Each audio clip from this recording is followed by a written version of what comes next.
confianza. El asunto es que para que tú confíes en alguien, tienes que conocer a esa persona.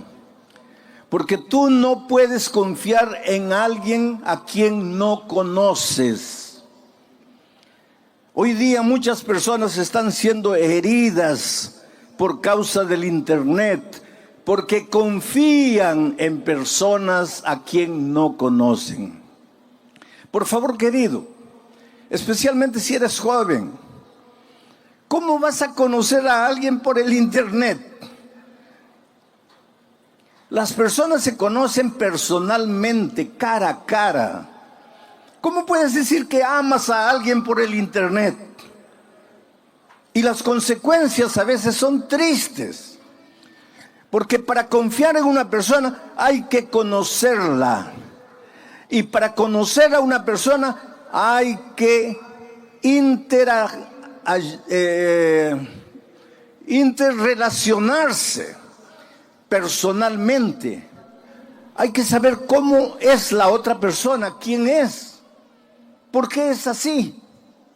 Hay que conocer, y para conocer a una persona hay que pasar tiempo con esa persona, porque si tú no pasas tiempo con una persona no la puedes conocer, y si no la puedes conocer no puedes confiar en ella, y si no confías en ella no tienes fe. Abel confió en Dios porque pasó tiempo con Dios, porque se relacionó con Dios y finalmente confió en Dios. Por eso el texto bíblico dice, por la fe Abel ofreció excelente sacrificio. Los Pieles Rojas tienen un dicho interesante. Para que tú digas que conoces a una persona, tienes que comer junto con esa persona por lo menos un saco de sal.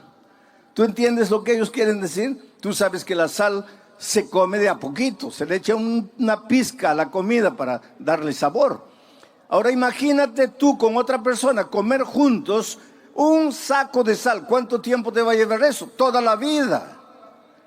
Lo que los Pieles Rojas querían decir es que no se puede conocer a una persona simplemente por haber hablado 2 o 3 veces. Abel era un muchacho que se relacionaba con Dios. Quiero llevar tu imaginación al jardín del Edén. Adán y Eva pecaron. Fueron confrontados con su pecado, fueron confrontados entre ellos y fueron confrontados con el tentador. Ellos ya no podían permanecer en el jardín del Edén, porque en el jardín del Edén estaba el árbol de la vida. Y si ellos siguiesen comiendo del árbol de la vida, vivirían eternamente, pero vivirían como pecadores. Tú ya te imaginaste, si el pecado se prolongase eternamente, sería una tragedia. Por lo tanto, ellos tenían que salir del jardín del Edén. Y salieron. Y el texto bíblico de Génesis dice que Dios colocó un querubín con una espada brillante en la puerta del jardín. ¿A dónde se fueron Adán y Eva? Salieron del jardín para vivir fuera del jardín. Se alejaron de Dios, pero podían ver el jardín. Y podían ver al ángel guardián del jardín. Y cuando Caín y Abel nacieron, Adán y Eva los llevaban de pequeñitos a la frontera del jardín. Y de lejos les mostraban a los hijos y les decían, nosotros vivíamos allí, éramos felices, éramos perfectos. No había dolor, no había calor, no había frío, no había necesidad. El trabajo no era pesado como ahora para nosotros. Todo era paz, todo era armonía. Y seguramente que los hijitos le preguntaban, ¿y por qué ustedes salieron de ahí? Y ellos con lágrimas en los ojos les explicaban, es que nosotros hicimos algo que no debíamos hacer. Dios nos había dicho que podíamos comer de cualquier árbol del jardín, menos del árbol del conocimiento del bien y del mal, y nosotros comimos. Y tuvimos que salir porque el pecado tiene consecuencias. Oh querido, quisiera que esta noche tú colocases en tu mente y en tu corazón una verdad incontestable. El pecado tiene consecuencias. Y te lo voy a explicar de una manera irrisoria. Imagínate que tú te arrojas del 20º piso porque decides quitarte la vida. Y allá por el 10º piso te arrepientes del pecado que estás cometiendo, de quitarte la propia vida. Y clamas a Dios: Señor, perdóname. Ahora, conociendo la misericordia y el amor de Dios y sabiendo que Dios es un Dios siempre pronto, listo a perdonar, ¿tú crees que Dios te perdona o no te perdona en el momento que tú dices, Señor, perdóname? Claro que te perdona.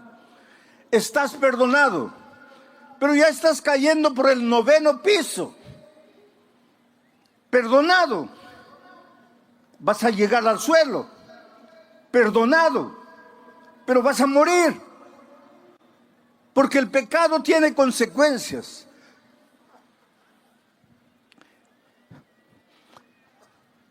Yo siempre digo una cosa: Dios te perdona. Tú eres la cosa más linda que Jesús tiene en esta vida. Oh querido, no hay nada que hayas hecho en la vida que Dios no te perdone. Dios te perdona todo. Ah, pastor, usted dice eso porque no sabe lo que yo he hecho. No importa lo que hayas hecho. No importa si has caído en lo más profundo de la miseria, en lo más profundo del pecado. No importa si tus manos están manchadas de sangre, droga, prostitución, lo que tú quieras. Dios te perdona todo, pero la vida no te perdona. Es por eso que cuando estás cayendo del 20º piso y pides perdón en el 10º, Dios te perdona, pero la vida no te perdona. Vas a caer y vas a morir. Perdonado, pero vas a morir. Yo estaba saliendo de un estadio en San Pablo y un muchacho corrió y me abrazó llorando y me dice: pastor, usted dice que Dios perdona todo, pero a mí Dios no me ha perdonado. Y le pregunté por qué él decía eso. Este muchacho estaba con SIDA, estaba condenado a muerte. Estoy hablando de tiempos cuando el SIDA era mortal, no había remedio. Hoy día tampoco hay remedio, pero se puede prolongar la vida. En esos tiempos no. Ese muchacho estaba ya por morir. Y él decía: a mí Dios no me ha perdonado porque mi pecado fue horrible. Y yo le dije: hijo, Dios sí te perdonó. Y él me dice: pastor, pero si me perdonó, ¿por qué no me cura? Ah, pues ahí está la cosa, hijo. Dios te perdonó, pero la vida no te perdona. Adán y Eva pecaron. ¿Pidieron perdón a Dios? Sí, pero tuvieron que salir del jardín del Edén. Y ahora llevaban a sus pequeños hijos a la frontera y les mostraban: miren. Y seguramente, yo imagino que Adán y Eva lloraban. Y le decían: ah, hijo, si pudiésemos volver atrás, jamás habríamos hecho la tontería que hicimos. Pero la hicimos y ahora estamos en esta tierra de dolor cuando podríamos estar en el jardín. A medida que Caín y Abel crecían, ambos iban a mirar la frontera del jardín. Ambos miraban de lejos al querubín con la espada en la mano. Y delante de ese cuadro, los dos reaccionaron de maneras diferentes. Porque Abel entendió la naturaleza del pecado y entendió la solución para el pecado, porque Adán y Eva les contaban a ellos que cuando estaban desnudos, cuando no sabían qué hacer, cuando estaban cargados de vergüenza por causa del pecado, el Señor sacrificó un cordero. La sangre de ese cordero se derramó. Con la piel de ese cordero se preparó túnicas para cubrir la desnudez de Adán y Eva. Y en ese acto de sacrificio, el primero de la Biblia, Dios estaba diciendo: hijo, que no importa en el problema a donde caíste por causa de tus decisiones torpes, no importa si te sientes embarrado en el fondo del pozo, hay solución para ti. Pero la solución involucra sangre, derramamiento de sangre. En el jardín del Edén, la sangre del Cordero. Pero en nuestro caso, la sangre del Cordero de Dios que quita el pecado del mundo, el Señor Jesucristo en la cruz del Calvario. Pero hay solución para ti esta noche. Puedes venir a Jesús trayéndole tu vida, tu pasado. Pastor, tengo vergüenza de mi pasado, tengo asco de mi pasado. Pues tráele tu vergüenza, tráele tu asco. Antes que tú llegues, el Señor Jesús, como el Padre al Hijo pródigo, correrá y te abrazará y te besará. Y en su amor te limpiará y te transformará y te hará un nuevo ser humano, porque esa es la promesa divina. Delante de aquel cuadro, Abel entendió que él, si se relacionaba con Dios, si ejercía la fe en Dios, si confiaba en Dios, debería ofrecer un sacrificio excelente. Solo, querido, que tú no le puedes ofrecer a Dios nada, porque nada bueno tienes. Por más que te esfuerces para producir buenas obras, obras de justicia, tu justicia para Dios es como trapo de inmundicia. No quieras tú presentarle a Dios tu buen comportamiento. No quieras tú creer que la salvación es porque dejaste de fumar o de beber, o porque no comes carne de puerco, o porque guardas el sábado, o porque haces esto, o porque haces aquello. Todo eso para Dios es como trapo de inmundicia. ¿Y sabe por qué? Porque quien produce esas obras son tus manos de inmundicia, porque somos humanos, manchados de pecado. Por lo tanto, el único sacrificio aceptable para Dios no es nuestro sacrificio humano, es la sangre maravillosa del Cordero. Necesitas creer en Jesús. Necesitas creer que si vas a Él arrepentido y le confiesas tu vida, Él te va a cubrir tu multitud de pecados. Él te va a lavar en su sangre, Él te va a limpiar en su gracia. Necesitas creer. ¿Sabes por qué no has vencido hasta hoy? Porque luchas por tus propias fuerzas, porque crees que tu dominio propio te va a dar la victoria. No, querido. El único que te garantiza la victoria es el Señor Jesucristo. Por eso Abel ofreció un cordero y Dios aceptó la ofrenda de Caín, de Abel. Mientras que Caín ofreció el fruto de sus manos, el fruto de la tierra, y Dios no aprobó el esfuerzo humano. Dios aprobó la gracia de Cristo, y por eso el fuego vino y consumió la ofrenda de Abel. Pero el texto sigue diciendo, vamos a volver al texto, por favor coloquen en la pantalla.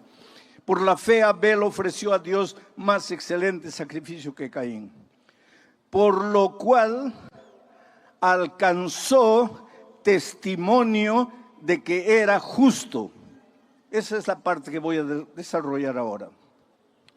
Por lo cual alcanzó testimonio de que era justo. ¿Quién alcanzó el testimonio de que era justo? Abel. ¿Y quién dio el testimonio de que era justo? Dios.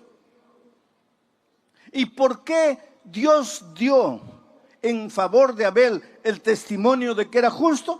Porque él ofreció un cordero, la gracia maravillosa de Jesucristo. Nota que el texto, pueden sacar el texto, no dice que Abel se declaró justo, porque el justo nunca cree que es justo.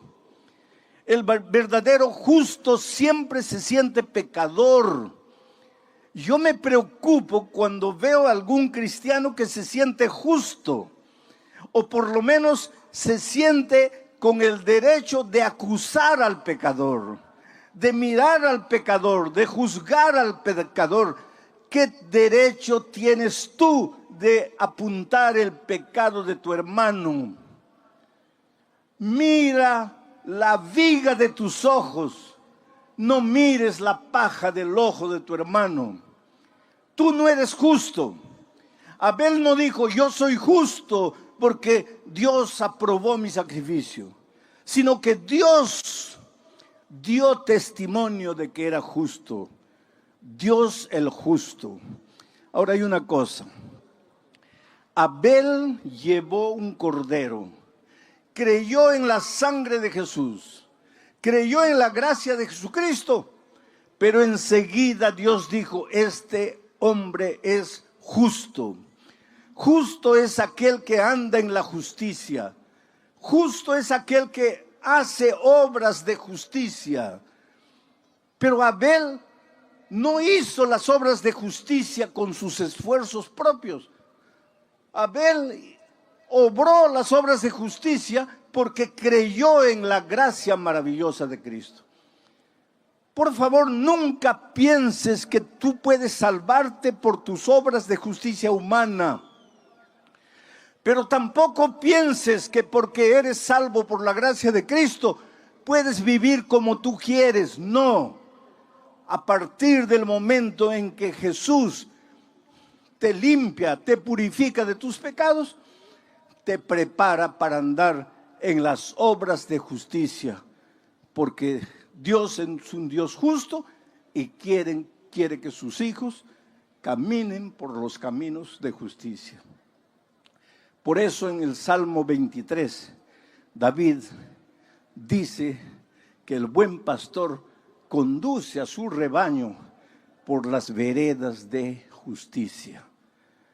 ¿Y dónde encuentras tú el concepto de la justicia desarrollado? En la palabra de Dios. ¿Quieres saber en qué consiste la justicia? Ve a la Biblia, estudie la Biblia. Encuentra lo que Dios desea de ti, lo que Dios te pide, y haz lo que Dios te pide, no para salvarte, sino porque has sido transformado por la gracia de Cristo y ahora te deleitas en hacer su voluntad. Es por eso que cuando Jesús estuvo en esta tierra, miró y dijo, si me amáis, si ustedes dicen que me aman, si ustedes dicen que yo soy la cosa más linda que ustedes tienen, entonces guarden mis mandamientos, hagan mis obras de justicia, anden en mis caminos. ¿Por qué los seres humanos creemos que la gracia está separada de las obras? ¿Por qué pensamos que el que se salva por la gracia no tiene que realizar buenas obras? ¿O por qué hay cristianos que piensan que la gracia es barata, que las obras son las importantes? Pero si es tan simple de entender. Cristo te salva por su gracia, pero lógicamente que ahora has sido salvo por la gracia, tienes que andar en sus caminos, tienes que hacer su voluntad, tienes que obrar obras de justicia. Ahora, ¿cuál es el sacrificio que tú tienes que enseñar, entregar al Señor Jesucristo? El sacrificio de Abel fue perfecto. ¿Cuál es tu sacrificio? Romanos, voy a pedir que salten al texto de Romanos capítulo 12. versículo 1. Quiero leer aquí. Romanos capítulo 12, versículos 1 y 2. Para responder la pregunta, ¿qué sacrificio tienes que entregarle tú? Abel ofreció un perfecto sacrificio. ¿Y tú? Dice así, así que hermanos, ¿y quién escribe es Pablo? Así que hermanos, os ruego, por las misericordias de Dios, que presentéis vuestros cuerpos en sacrificio vivo, santo, agradable a Dios, que es vuestro culto racional. Sigue. No os conforméis a este siglo, sino transformaos por medio de la renovación de vuestro entendimiento, para que comprobéis cuál es la buena voluntad de Dios, agradable y perfecta. ¿Quieres experimentar en tu vida la voluntad de Dios agradable y perfecta? ¿Cómo sería si tu matrimonio fuese la voluntad de Dios? Si la empresa que has abierto fuese de acuerdo a la voluntad de Dios. Si el curso universitario que has escogido fuese de acuerdo a la voluntad de Dios. Imagina cómo sería tu vida. Sería una vida plena, una vida realizada, una vida feliz, porque es el desarrollo de la buena voluntad de Dios. Pero para eso tienes que ofrecerle a Dios tu cuerpo como sacrificio vivo. No como un sacrificio muerto, no como un sacrificio moribundo. Esto no quiere decir que no te puedas entregar al Señor Jesucristo con 80 años ya para morir. Puedes hacerlo y Dios se va a alegrar y te ama y te acepta. Pero si le puedes entregar la vida a Cristo hoy con 20 años, en la plenitud de la vida, como un sacrificio vivo, ¿por qué tienes que esperar a los 80 años cuando ya no puedes hacer nada por el Señor Jesucristo? Oh querido, tú eres maravilloso, tú tienes talento, tú tienes vida, tú tienes juventud, tú tienes fuerza. No la destruyas en la miseria de la vida.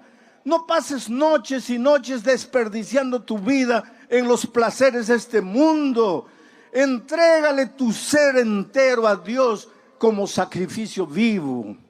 Y deja que la buena y agradable voluntad de Dios se haga realidad en tu vida.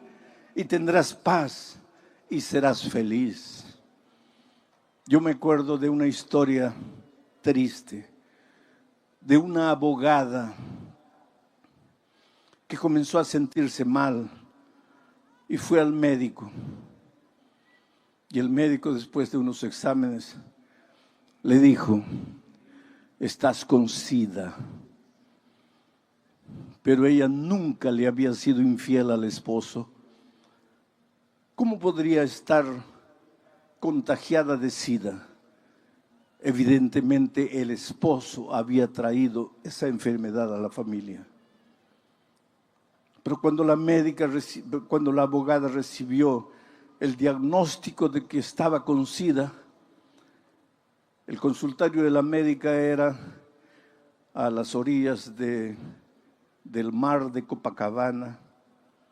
Ella salió con el papel en la mano, caminó hasta la playa, se sentó en la arena y recordó toda su vida.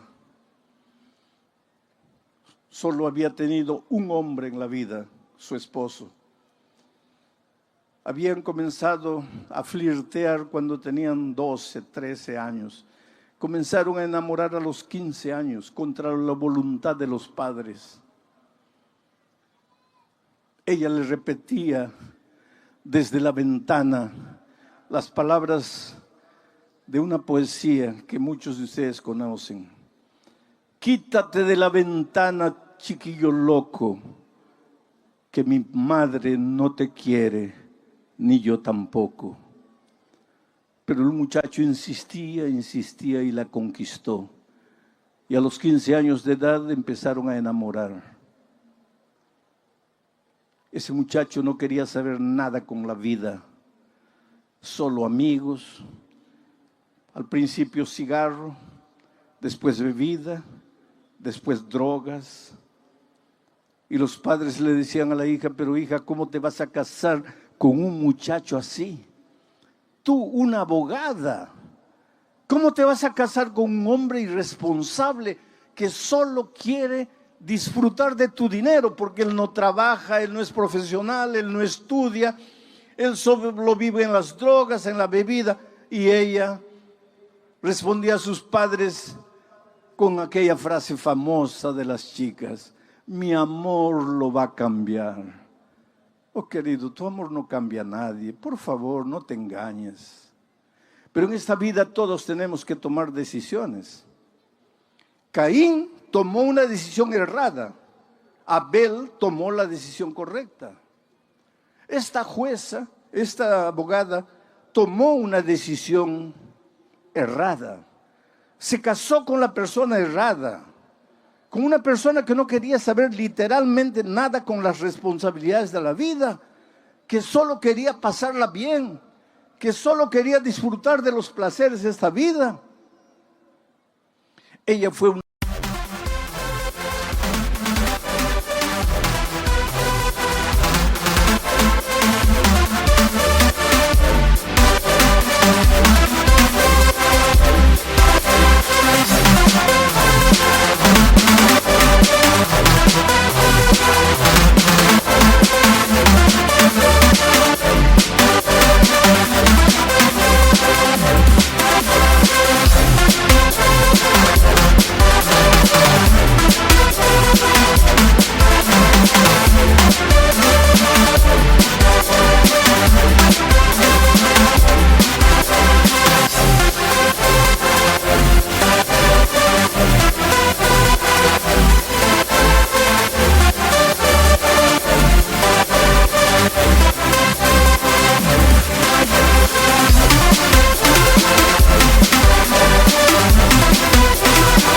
buena esposa, respetó a su esposo en todo tiempo, pero él no. Y ahora ella estaba con SIDA. Estoy hablando de tiempos antiguos, vuelvo a repetir, cuando no había remedio ni prolongación de vida para los enfermos de SIDA. Ella volvió para la casa. Él no estaba. Ella esperó hasta las 11 de la noche. Él no llegaba. Ella sentada en la sala, cuando a medianoche le apareció. Y él sabía que su esposa había ido al médico. Y él sabía que ese día le darían los resultados a la esposa. Y él sabía que ya estaba con SIDA y que la única persona que podría haber pasado la enfermedad para ella era él. Por eso cuando él abrió la puerta y vio a la esposa sentada en la sala, lo primero que hizo fue caer de rodillas y decirle: querida, me perdona, por favor, perdóname. Yo arruiné tu vida, yo te condené a muerte.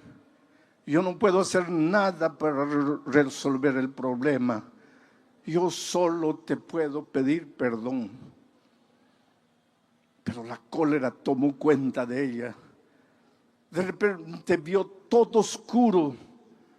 Perdió la paciencia.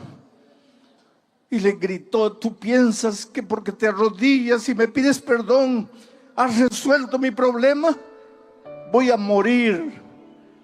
Voy a morir y tú eres el único culpable.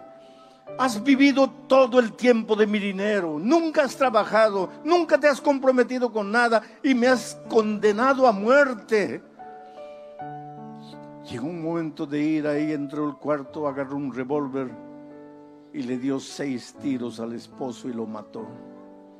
Enseguida llamó a la policía y se entregó y fue presa y fue condenada. Y en la prisión quería morir. Decía: Señor, si estoy con SIDA y si ya siento los síntomas, ¿por qué no acabas de una vez con mi vida? ¿Para qué estoy aquí? Y ahí entra el ministerio de la radio, porque la radio tiene la capacidad de entrar a los lugares a donde nadie entra.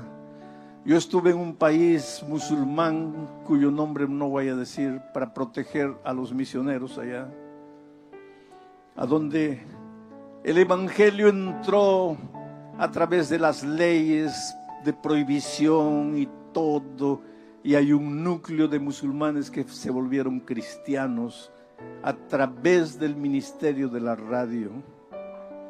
Es por eso que cuando alguna vez te piden una ofrenda para la radio, no tengas miedo de ofrendar.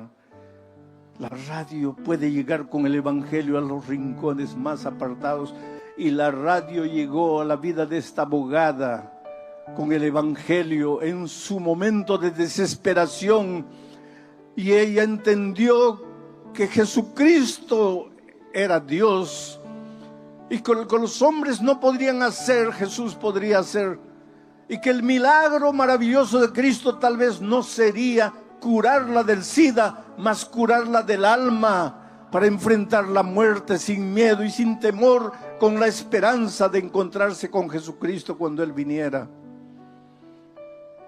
Y aceptó a Jesucristo y fue bautizada. Pero entonces ya estaba en las últimas y la sacaron de la prisión y la llevaron al hospital. Y ya sentía que la muerte se le acercaba.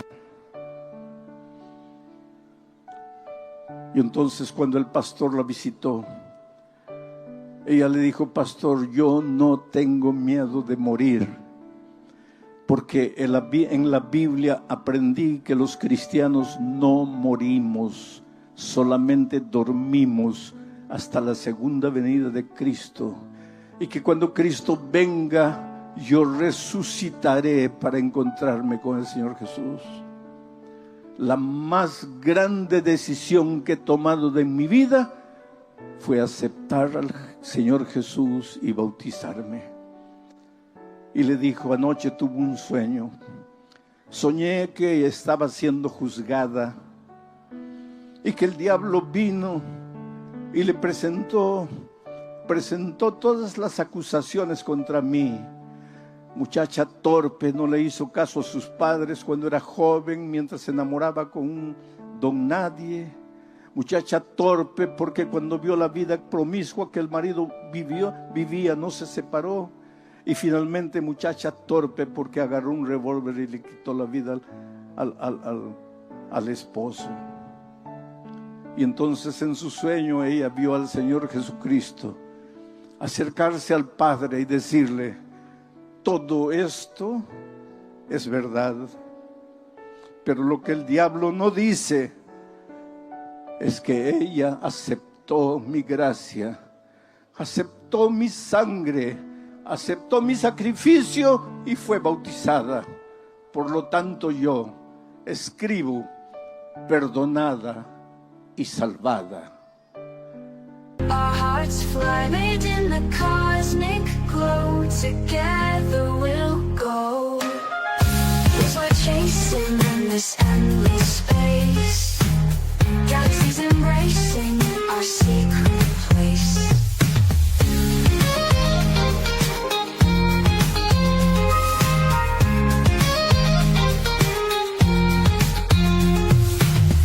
Guitar strings hum with a starry embrace.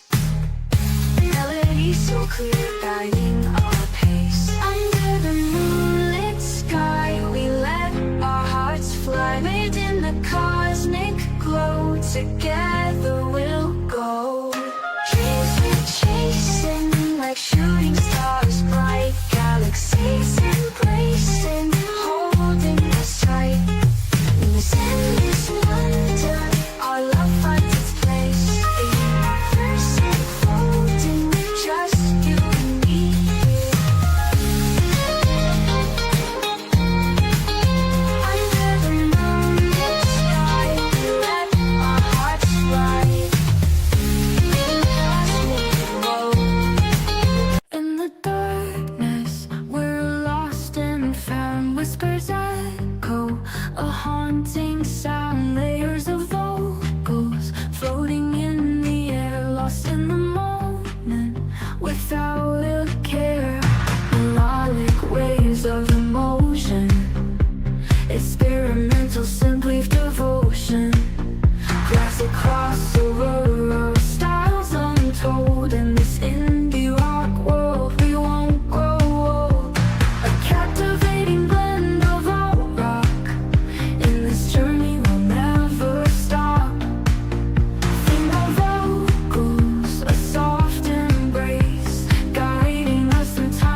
Classic cross or Clover, styles untold. In this indie rock world, we won't grow old. Lost in the rhythm, lost in the beat. These haunting melodies, so bittersweet. Layers of vocals, a symphony of dreams. In this chill vibe we find tranquility, it seems. Melodic waves of emotion, experimental, simply devotion. Classic cross or Clover, styles untold. In this indie rock world, we won't grow old. As the music fades into the night, we'll hold on to this feeling tight. A blend of genres, a fusion so pure. In this chill style we'll endure.